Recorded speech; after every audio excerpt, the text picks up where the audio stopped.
Olha só, gente. Vamos pensar agora na questão dos orbitais. Aliás, tem uma videoaula minha que eu falo sobre isso, até eu pego uma aliança, fico girando. Dá uma olhada depois, porque ali eu explico direitinho o que é essa questão do elétron, tá? O que é o orbital. Para ficar mais claro isso que eu estou falando, tem que saber o que é orbital, tá? Os orbitais S, eles têm formato esférico. Os orbitais P, ele tem um formato mais alongado. O que eu quero perguntar para vocês agora é, vocês conseguem imaginar dois orbitais S, duas esferas, do mesmo tamanho, centradas aqui no mesmo ponto? Porque os elétrons giram ao redor do núcleo. Então, o núcleo tem que ser o centro da trajetória desses elétrons. Vocês conseguem imaginar duas esferas do mesmo tamanho, centradas no mesmo ponto? Ó, o que dá para imaginar são esferas centradas no mesmo ponto, porque eu estou falando do núcleo de um mesmo átomo. Eu posso fazer, é isso aqui, ó. Isso aqui é possível, mas aí eu estou falando da primeira camada, né? Ó, camada K, camada L, camada M mais afastado ainda, tá? Então eu consigo imaginar duas esferas centradas no mesmo ponto só se forem de tamanhos diferentes. Ou seja, em cada camada eu só consigo ter um orbital S. Ó, eu só tenho um orbital S por camada. Então, na camada K, na primeira camada, eu tenho um orbital S. Na segunda camada, na camada L, eu tenho mais um orbital S. Na terceira camada, eu tenho outro orbital S, mas é um orbital S por camada. Agora, vamos pensar aqui no orbital P. Por esse formato que ele tem aqui, gente, alongado num certo eixo. Vocês conseguem imaginar um outro orbital desse mesmo formato, do mesmo tamanho, centrado no mesmo ponto? É possível imaginar isso? Como? É assim, ó. Repare, o que eu tenho aqui, ó? Eu tenho aqui um orbital P. Vocês percebem que aqui são três dimensões, né? Aqui, o orbital vermelho. Ou seja, essa parte aqui está para frente e está tapando essa parte do vermelho. Conseguem perceber? E aqui é o contrário, porque o vermelho está assim, o azul está assim e o verde está desse jeito aqui. Uma parte para frente da tela e a outra para trás. Então, essa é a ideia aqui. Faz de conta que os tamanhos são todos iguais, porque eles são, em princípio, iguais, tá? Então, o que eu tenho? Eu tenho uma certa orientação.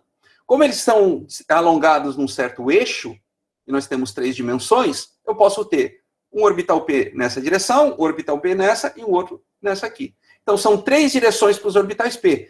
Reparem, além disso, tem a questão do tamanho.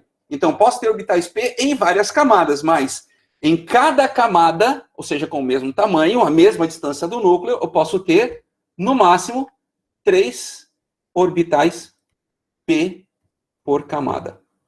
Ok? Olha só.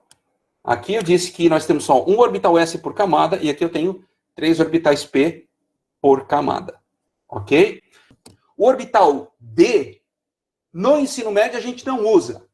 No curso superior, é muito utilizado em química inorgânica, em compostos de coordenação.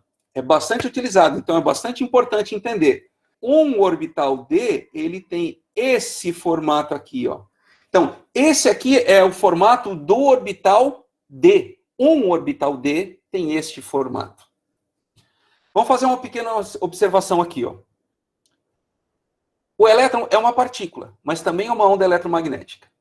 Via de regra, para ajudar a entender, eu costumo limitar a visualização do elétron no ensino médio ao caráter corpuscular dele, ou seja, eu desconsidero o caráter ondulatório, tá? Para o ensino médio.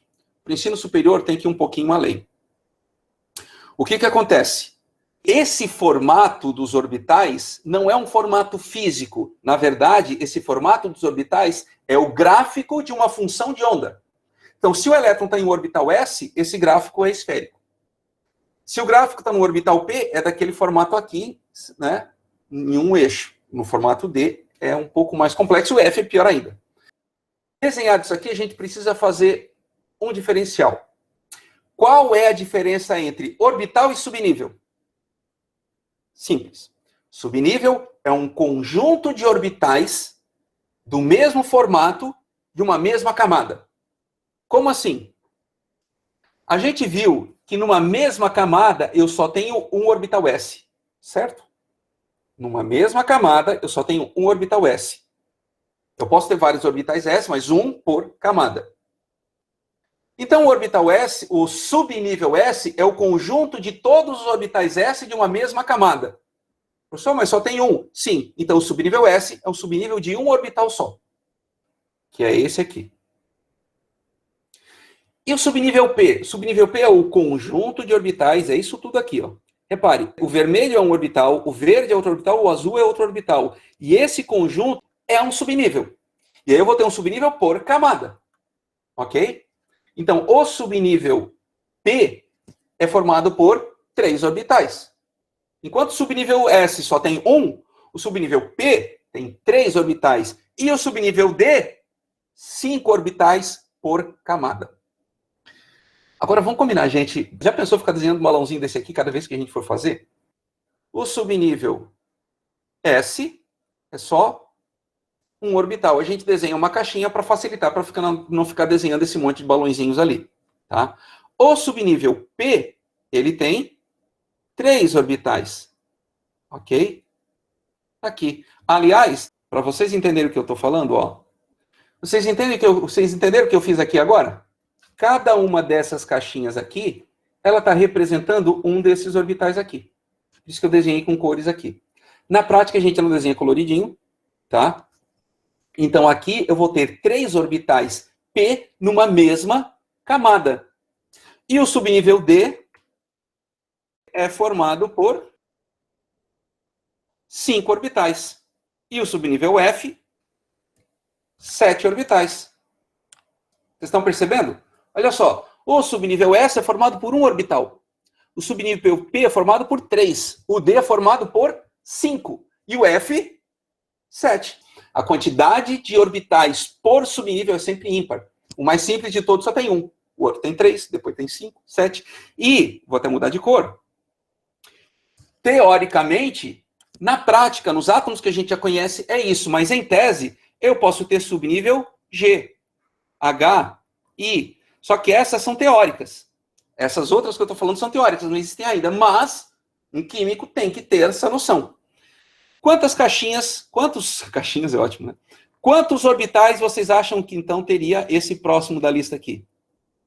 1, 2, 8, 9. E um subnível H?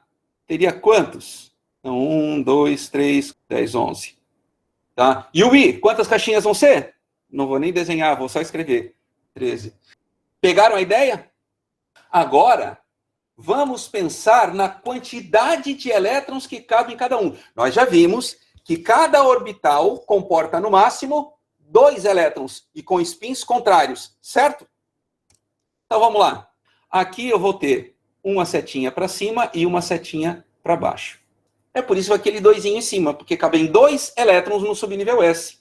E o P? Olha só, se eu coloco 1, 2, 3, 4, 5, 6. Repara, se o subnível P tem 3 orbitais e cada orbital cabe em 2 elétrons, o total de elétrons que cabe no subnível P vai ser 6. Subnível D, 1, 2, 3, 4, 5 caixinhas aqui. São 5 orbitais. Cada orbital com 2 elétrons, 10. E o F? São 7 orbitais, 14. No G, seriam quantos? No H, no I. Minha pergunta para vocês, faz sentido agora? Então agora vocês já sabem por que quando vai escrever um S2 é 2. Por quê? Porque são 2 elétrons por orbital. E como só tem um orbital, são só 2 elétrons. E assim vai para todos. Ok?